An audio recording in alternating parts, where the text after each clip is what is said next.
Lição 11. O selo de Deus e a marca da besta. Parte 1. Verso para memorizar. Vi outro anjo que subia do nascente do sol, tendo o selo do Deus vivo.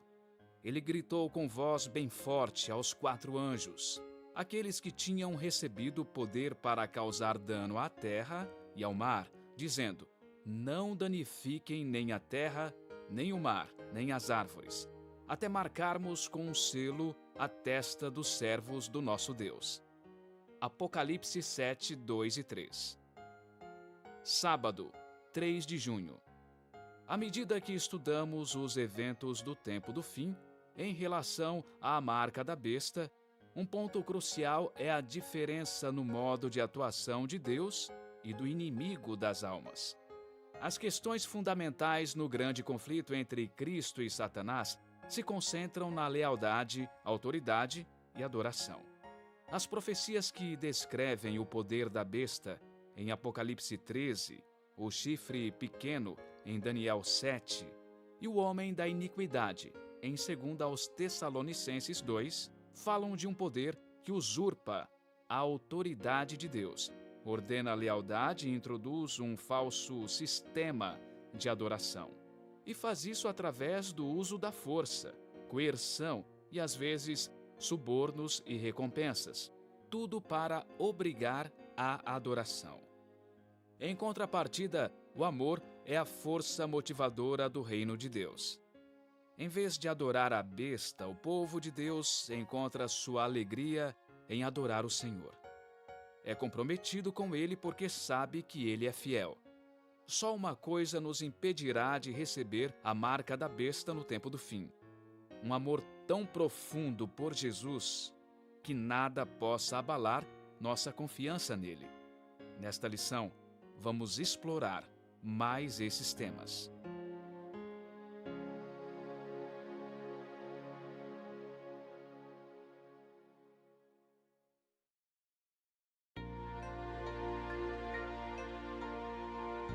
Domingo, 4 de junho. Verso para memorizar. Vi outro anjo que subia do nascente do sol, tendo o selo do Deus vivo. Ele gritou com voz bem forte aos 4 anjos, aqueles que tinham recebido poder para causar dano à terra e ao mar, dizendo: não danifiquem nem a terra, nem o mar, nem as árvores, até marcarmos com um selo a testa dos servos do nosso Deus. Apocalipse 7, 2 e 3. Perseverança inabalável. Em Apocalipse 14, 7, Deus chama a todos a adorá-lo. Essa é a mensagem do primeiro anjo. Deus adverte as pessoas também sobre Babilônia espiritual, um falso sistema religioso com raízes na antiga Babilônia. Essa é a mensagem do segundo anjo. O terceiro anjo adverte contra a adoração à besta. O anjo declara com voz forte: se alguém adora a besta e a sua imagem, e recebe a sua marca na testa ou na mão, também esse beberá do vinho do furor de Deus. Ouça Apocalipse 14, 12. Aqui está a perseverança dos santos, os que guardam os mandamentos de Deus e a fé em Jesus. Pergunta 1. Quais são as 2 características do povo de Deus nos últimos dias? Por que elas são importantes? A palavra grega para perseverança é melhor traduzida como perseverança inabalável. No tempo do fim, Deus terá um povo leal a Ele, diante da oposição e perseguição feroz. Por meio de sua graça, demonstrará firme perseverança, vivendo de modo obediente, centrado em Deus, cheio da graça. A adoração ao Criador está em oposição direta à adoração à besta, e é expressa por um povo que guarda os mandamentos de Deus e tem a fé em Jesus. O conflito final sobre lealdade a Cristo ou lealdade à besta gira em torno da adoração, e no centro do conflito entre o bem e o mal está o sábado. Ouça Romanos 8, de 1 a 4. Agora, pois, já não existe nenhuma condenação para os que estão em Cristo Jesus, porque a lei do Espírito da vida, em Cristo Jesus, livrou você da lei do pecado e da morte.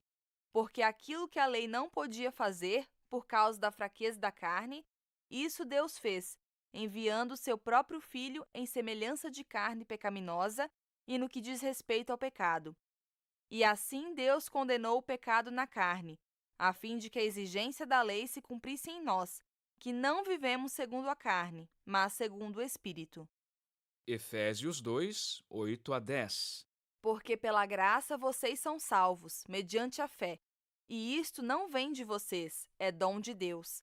Não de obras, para que ninguém se glorie, pois somos feitura dele, criados em Cristo Jesus para boas obras, as quais Deus de antemão preparou para que andássemos nelas. Colossenses 1, 29.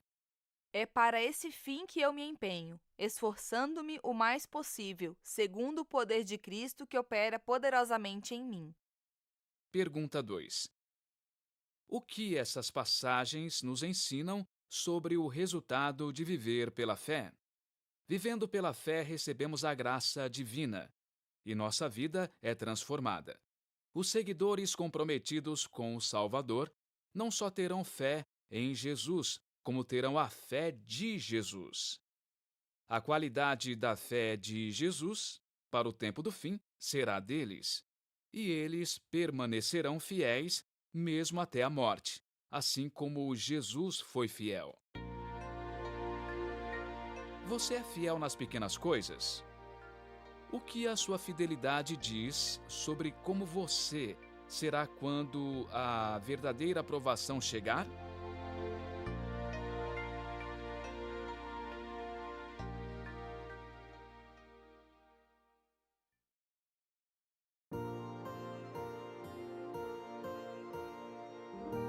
Segunda, 5 de junho.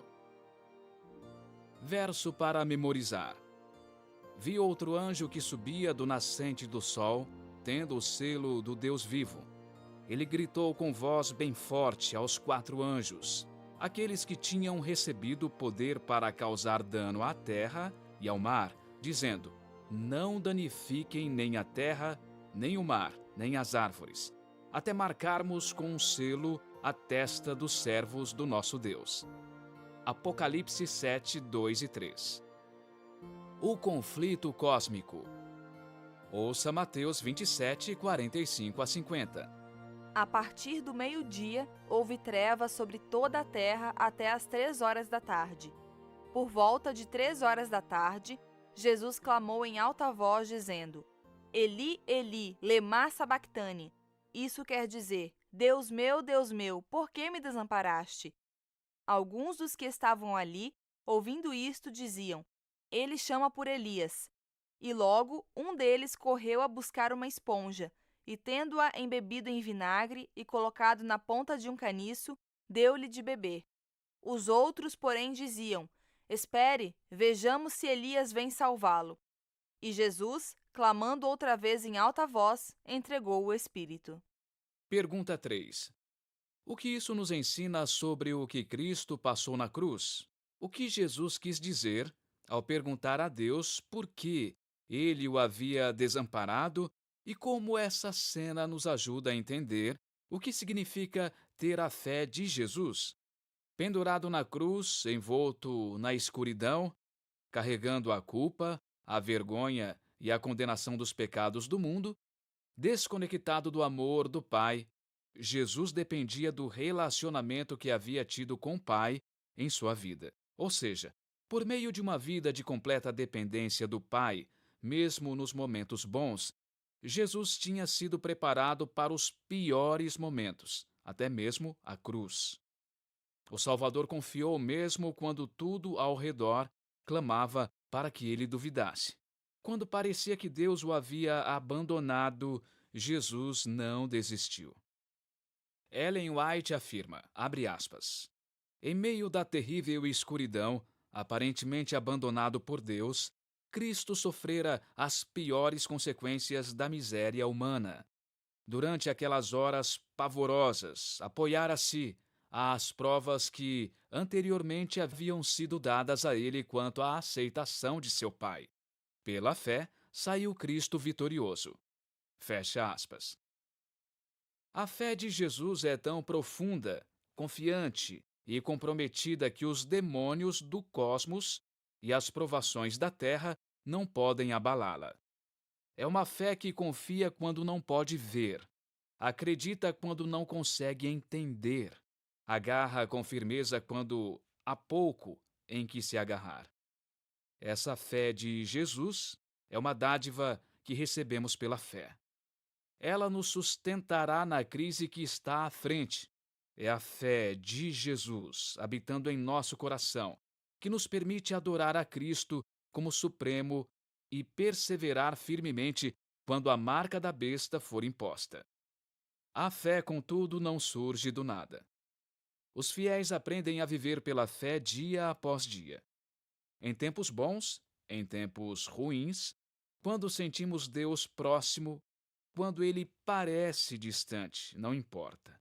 O justo viverá pela fé. O momento de se preparar é agora. Cada provação suportada com fé produz frutos preciosos. Você já sentiu a vida desmoronando quando só podia se agarrar à sua fé? O que aprendeu? Como resistiu? Você pode ajudar pessoas que sofrem de modo semelhante?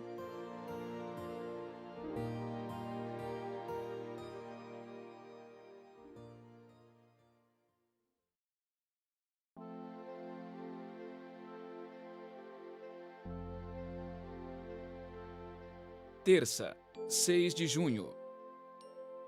Verso para memorizar. Vi outro anjo que subia do nascente do sol, tendo o selo do Deus vivo.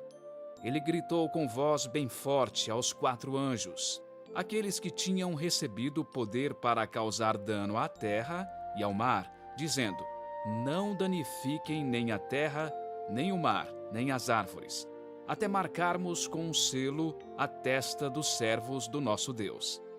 Apocalipse 7, 2 e 3. Colhendo o que plantamos. A profecia referente à marca da besta é sobre intolerância religiosa, boicote econômico, perseguição e decreto de morte. Surpreendentemente, é também uma mensagem de encorajamento. Mesmo no pior momento, Deus sustentará seu povo, os que guardam os mandamentos de Deus e a fé em Jesus. E entre esses mandamentos, é claro, está o quarto, o sábado do 7º dia. João fala do pior momento do clímax da guerra de Satanás contra Deus. A primeira estratégia satânica nessa campanha é o engano. Apocalipse 13 fala sobre um tempo no futuro em que o diabo trabalhará por meio de um poder político-religioso terrestre chamado besta e recorrerá à força. A perseguição religiosa não é novidade. Existe desde que Caim matou Abel, por adorar a Deus da forma como ele instruiu que fizessem. Jesus disse que a perseguição aconteceria até mesmo aos crentes no primeiro século e ao longo dos séculos. Chegará a hora, ele avisou, em que todo aquele que os matar pensará que, com isso, está prestando culto a Deus. A marca da besta será o último elo dessa cadeia ímpia. Como as perseguições no passado, ela foi projetada para forçar todos a se conformarem com determinado conjunto de crenças e com um sistema aprovado de adoração. Ouça Apocalipse 13, de 15 a 17.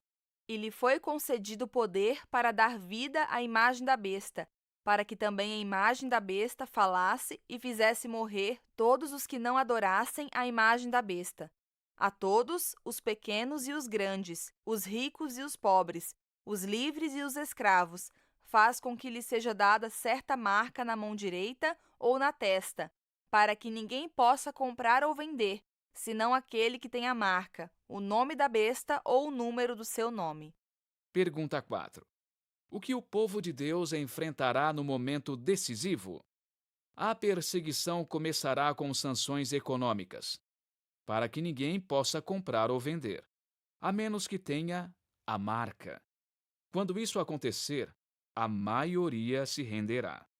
Qualquer um que não se submeter será posto sob um decreto de morte. Por meio de concessões quanto aos ensinos bíblicos, o diabo está preparando cristãos professos para receber a marca da besta quando o teste final vier sobre nós. O amor de Deus por nós nos fortalecerá e nos preservará durante os tempos difíceis. Ouça Gálatas 6, de 7 a 9. Não se enganem, de Deus não se zomba, pois aquilo que a pessoa semear, isso também colherá. Quem semeia para a sua própria carne, da carne colherá corrupção, mas quem semeia para o Espírito, do Espírito colherá a vida eterna. E não nos cansemos de fazer o bem, porque no tempo certo faremos a colheita, se não desanimarmos. Embora essa passagem não pertença ao contexto dos eventos dos últimos dias, por que o princípio contido nela é tão relevante para as questões sobre a marca da besta e sobre fidelidade?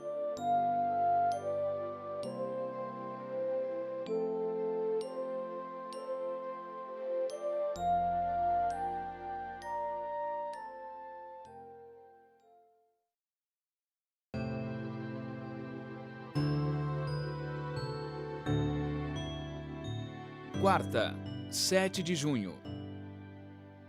Verso para memorizar. Vi outro anjo que subia do nascente do sol, tendo o selo do Deus vivo. Ele gritou com voz bem forte aos 4 anjos, aqueles que tinham recebido poder para causar dano à terra e ao mar, dizendo: Não danifiquem nem a terra, nem o mar, nem as árvores, até marcarmos com um selo a testa dos servos do nosso Deus. Apocalipse 7, 2 e 3. Aqueles que seguem o Cordeiro. Ouça Apocalipse 13, 1 e 2. Vi emergir do mar uma besta que tinha 10 chifres e 7 cabeças, e sobre os chifres 10 diademas, e sobre as cabeças nomes de blasfêmia. A besta que vi era semelhante a leopardo, com pés como de urso e boca como de leão. E o dragão deu à besta o seu poder, o seu trono e grande autoridade. Pergunta 5. De onde vem a besta? E quem dá a ela a autoridade? A primeira besta de Apocalipse 13 recebe o poder, o trono e grande autoridade do dragão. Apocalipse 12, 9 e Apocalipse 20, 2 identificam o dragão como Satanás, que é um inimigo astuto e trabalha através de poderes terrestres. Apocalipse 12, 3 a 5 diz que esse dragão, o diabo, tentou destruir o filho assim que nasceu. Esse filho homem foi mais tarde arrebatado para junto de Deus e do seu trono. A criança é Cristo. Desejando destruir Cristo, Satanás usou Herodes e Roma imperial. Um governo romano, Pilatos, condenou Jesus à morte. Um carrasco romano o pregou na cruz. Um soldado romano o perfurou com uma lança, e soldados romanos vigiaram seu túmulo. De acordo com Apocalipse 13, 2, o dragão, Satanás, atuando por meio de Roma pagã, daria o trono de seu governo a esse poder da besta emergente. No Comentário Bíblico Adventista do Sétimo Dia, volume 7, lemos, abre aspas, embora em primeiro plano o dragão represente Satanás, em sentido secundário, ele representa o Império Romano. O poder que sucedeu o Império Romano e recebeu do dragão o seu poder, o seu trono e grande autoridade é Roma papal. Das ruínas da Roma política, levantou-se o grande império moral, na forma gigante da Igreja Católica. Fecha aspas. Ouça Apocalipse 13, 3. Uma das cabeças da besta parecia ter sido golpeada de morte, mas essa ferida mortal foi curada, e toda a terra se maravilhou, seguindo a besta. Apocalipse 14, 4. Estes são os que não se macularam com mulheres, porque são virgens. Eles seguem o Cordeiro por onde quer que ele vá. São os que foram comprados dentre todos os seres humanos, primícias para Deus e para o Cordeiro. Pergunta 6. Que contraste você vê nesses versos? Em contraste com toda a terra, que segue a besta, Deus terá fiéis que seguem o Cordeiro. Como sempre, será de um lado ou de outro, por Jesus ou contra Jesus. Assim como no presente, não haverá meio termo, nem posição neutra. Não se comprometer com Jesus é conscientemente ou não comprometer-se com o outro lado. Todos odiarão vocês por causa do meu nome. Aquele, porém, que ficar firme até o fim, esse será salvo. Você está preparado para suportar até o fim?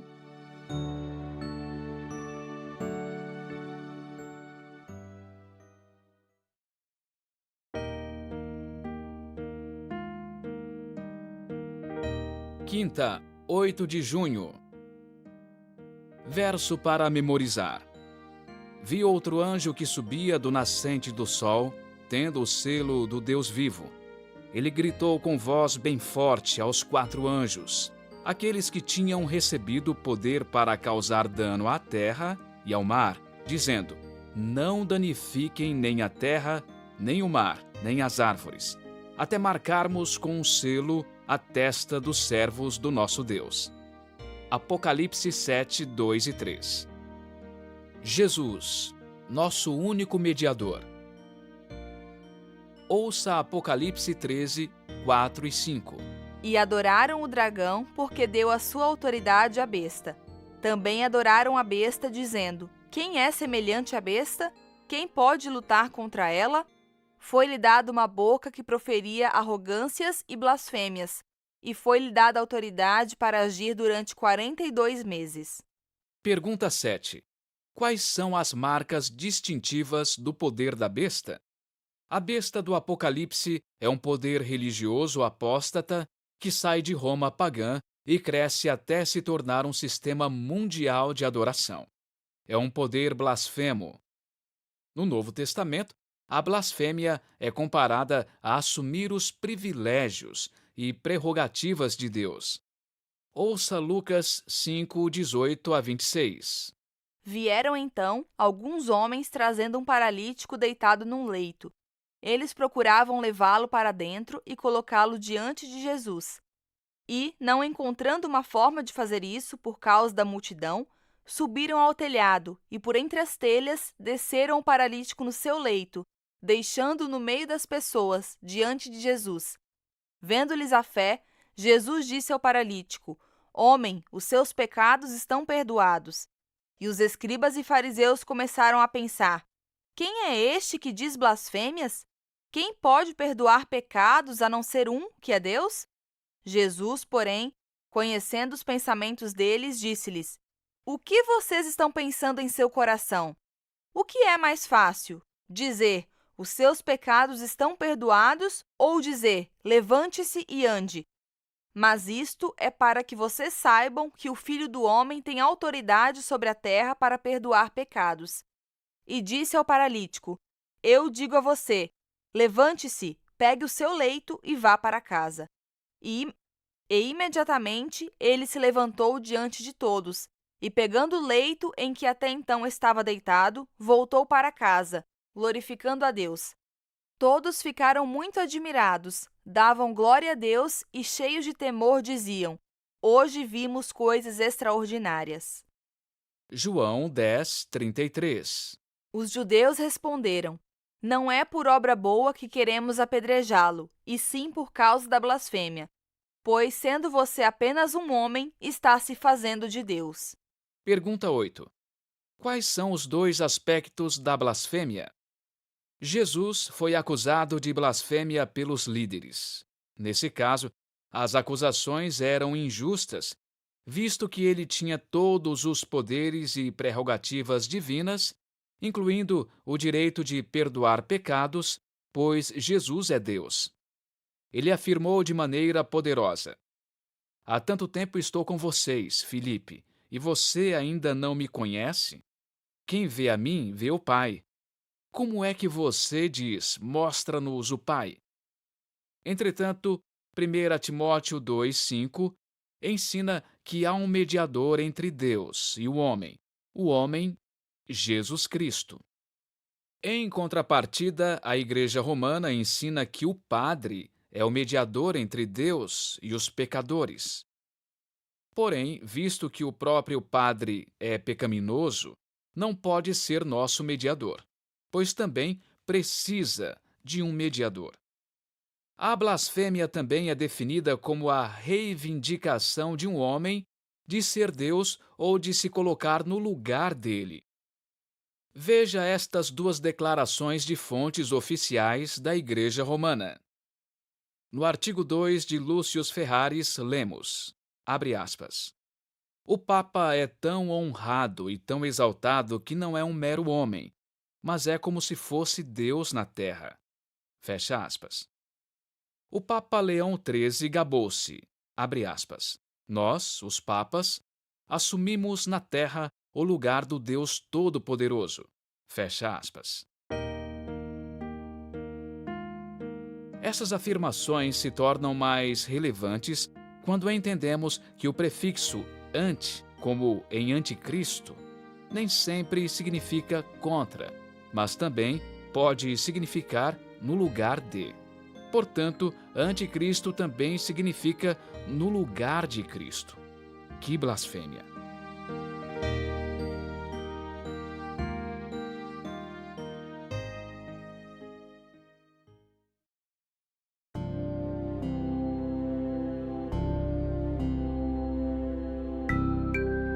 Sexta, 9 de junho. Verso para memorizar. Vi outro anjo que subia do nascente do sol, tendo o selo do Deus vivo.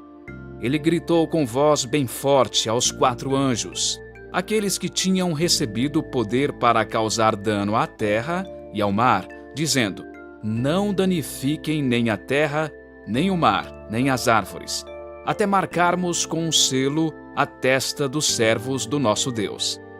Apocalipse 7, 2 e 3. Estudo adicional. Ellen White, no livro O Grande Conflito, escreveu, abre aspas, desde a origem do grande conflito no céu, o propósito de Satanás tem consistido em destruir a lei de Deus. Para cumprir esse objetivo, ele se rebelou contra o Criador, e embora tenha sido expulso do céu, continuou a mesma luta na terra. Sua constante meta tem sido enganar os seres humanos para induzi-los a transgredir a lei de Deus. Se isso é feito rejeitando toda a lei ou apenas um de seus preceitos, não importa. No fim, o resultado será o mesmo. Em seu empenho para desacreditar os preceitos divinos, Satanás perverteu as doutrinas da Bíblia, e assim se incorporaram erros na fé nutrida por milhares dos que professam crer nas Escrituras Sagradas. O último grande conflito entre a verdade e o erro será nada mais que a batalha final da prolongada controvérsia relativa à lei de Deus. Estamos agora entrando nessa batalha. Uma luta entre as leis dos homens e os preceitos de Jeová, entre a religião da Bíblia e a religião das fábulas e da tradição. Fecha aspas. Adoração e criação estão ligadas. O conflito e as questões que envolvem a marca da besta giram em torno da adoração a Deus. É ele digno de ser adorado? O conceito de Cristo como Criador está no centro da observância do sábado. Jesus enfatizou a importância do dia do qual se autodenominou o Senhor. O sábado é um memorial eterno de nossa identidade. Ele nos lembra de que somos humanos, nos confere valor reforça a ideia de que somos criados e que o Criador é digno de adoração. Por isso, o diabo odeia o sábado, pois é o elo dourado que nos une ao Criador. Por isso, ele terá papel tão relevante na crise final. Perguntas para consideração. Quais são os princípios básicos por trás da reivindicação de autoridade da besta? Como essas atitudes podem se alojar em nosso coração de forma imperceptível? Seria Satanás apenas uma superstição primitiva? Qual seria a sua resposta a alguém que insiste em negar a existência do inimigo?